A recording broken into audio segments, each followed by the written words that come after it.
ये कहानी कुछ समय पहले की है, जब मेरी पत्नी का एक बहुत ही भयानक कार एक्सीडेंट हो गया था। कार एक्सीडेंट के कारण मेरी पत्नी की हालत बहुत ही ज़्यादा खराब हो गई थी, जिससे उसे घूमने फिरने में और घर का कोई भी काम करने में बहुत ही ज़्यादा दिक्कत होती थी। काफ़ी दिनों तक मैंने मेरी पत्नी का इलाज करवाया, लेकिन वह पहले के जैसे नहीं हो सकी, जिसकी वजह से मेरी जिंदगी में दुखों का पहाड़ टूट चुका था। मेरे घर वालों ने मुझे कहा कि तुम दूसरी शादी कर लो, लेकिन जब ये बात मेरी सासू माँ को पता चली तो उन्होंने मुझे समझाया कि अगर तुम दूसरी शादी कर लोगे तो मेरी बेटी का क्या होगा। फिर जब मैं नहीं माना तो उन्होंने मुझे लानत दिया कि अगर तुम्हें किसी चीज़ की ज़रूरत है तो तुम मुझे बताओ। उसके बाद तो दोस्तों आप समझ ही सकते हैं। दोस्तों, मेरा नाम राजेश है और मेरी उम्र अभी 35 साल की है और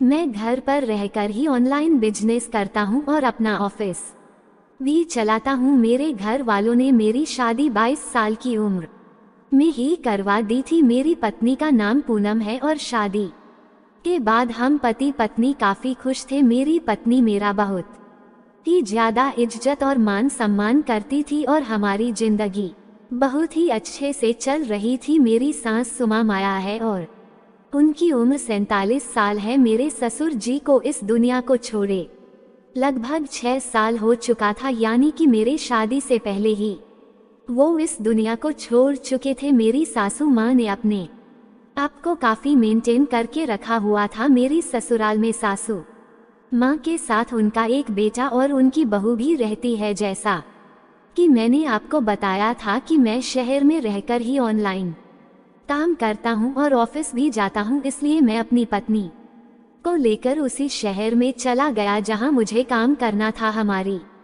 जिंदगी बहुत ही अच्छा चल रही थी, लेकिन करीब 2 महीने पहले कुछ ऐसा हुआ जिसने मेरी पूरी की पूरी जिंदगी ही बदल कर रख दी। पता नहीं मेरे परिवार पर किसका नज़र लग गई जो इतना बड़ा हादसा मेरे साथ हुआ। दरअसल मेरी पत्नी का एक्सीडेंट हो गया। जब ये बात मुझे पता लगी तो समझो मेरे तो पैरों तले जमीन ही खिसक गई। उस समय मुझे ऐसा लगा कि मेरी तो पूरी जिंदगी ही बर्बाद हो गई, लेकिन मैंने हिम्मत नहीं हारी और मैं उसको तुरंत हॉस्पिटल ले गया और इलाज भी करवाया, लेकिन चोट इतनी गहरी थी कि वह कोमा में चली गई। इस घटना के बाद मेरी तो मानो पूरी दुनिया ही उजड़ गई थी। अब मैं बिल्कुल ही उदास रहने लगा था, क्योंकि अब मेरी जिंदगी में मेरी पत्नी के जैसे साथ देने वाला कोई नहीं था। मैं बिल्कुल अकेला पड़ चुका था। मुझे भी अपनी पत्नी की जरूरत थी, लेकिन उस समय में मैं कुछ भी नहीं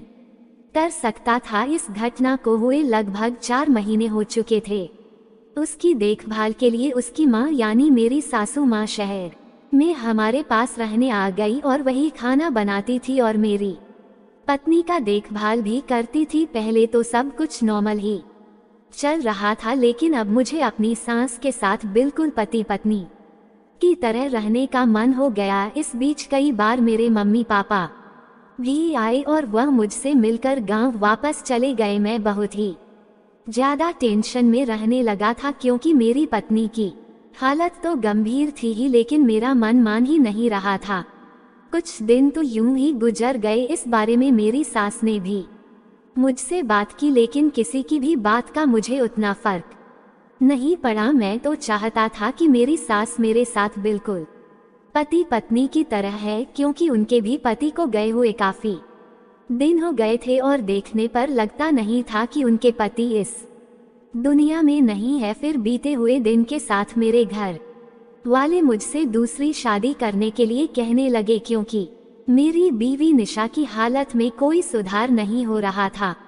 मेरे घर वालों को मेरे परिवार की भी बहुत चिंता हो रही थी, क्योंकि मैं घर का इकलौता लड़का हूँ। मैंने शादी से घर वालों को मना किया, लेकिन वो लोग मुझ पर शादी का दबाव डाल रहे थे। इस बात का पता जब मेरी सासू माँ को चला, वो मुझसे दूसरी शादी नहीं करने को बोलने लगी कि मेरी सासू माँ माया जी बोली, अगर तुमने दूसरी शादी कर ली तो मेरी बेटी का क्या होगा। नहीं, आप दूसरी शादी मत कीजिए। ये कहकर वो रोने लगी। मैंने उन्हें चुप करवाया और कहा, देखिए सासू माँ, आपको तो अच्छे से पता है कि मैं भी दूसरी शादी नहीं करना चाहता हूँ, पर मैं अपने घर वालों की मर्जी के खिलाफ भी नहीं जा सकता हूँ, और आप तो जानते ही हैं कि मेरी भी कुछ इच्छा है। मैं जानता था कि अब काम बनने वाला है, ये कहकर मैं अपने कमरे में चला गया। फिर रात को जब हम दोनों खाना खाने लगे तो मैंने सासू माँ से कहा, माँ जी, मेरे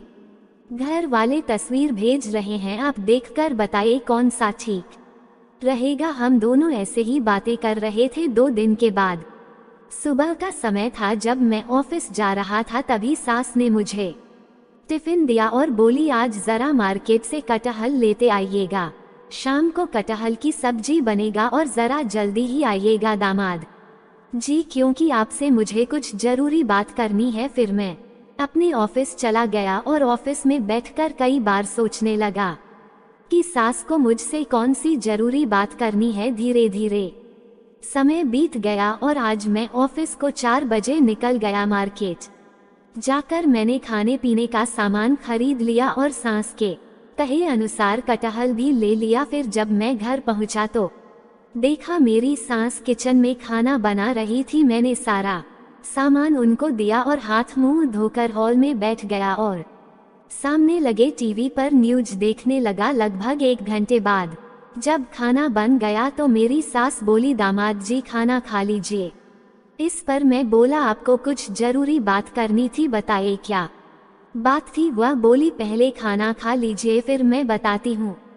तो मैं वहाँ से अपनी पत्नी के पास गया और उसे दवा खिला दिया। फिर मैं आकर खाने की टेबल पर बैठ गया। मेरी सास ने खाना लाया और मैं खाना खाने लगा। वह भी मेरे साथ खाना खा रही थी। मैं तो इंतजार कर रहा था कि वह जल्दी से मुझे सब कुछ बता दे, क्योंकि मुझसे इंतजार नहीं हो रहा था। मेरे दिमाग में बस यही चल रहा था कि मेरी सासू माँ मुझे क्या कहना चाहती है। एक बार को तो मुझे ऐसा लगा कि वह भी मेरी दूसरी शादी के लिए राजी हो गई है। फिर मैंने अपना खाना खत्म किया और वहीं हाल में सोफे पर बैठ गया। फिर मेरी सासू माँ किचन का काम खत्म करके वहां आई और बोली, दामाद जी, मैं समझती हूँ कि आपको कितनी ज्यादा दिक्कत है इस पर। मैं बोला, छोड़िए ना, जाने दीजिए, अब इन सब बातों को करने का क्या फायदा। फिर वह बोली, दामाद जी, अगर आप चाहे तो मुझे अपनी पत्नी की तरह ही मान सकते हैं, और मैं इस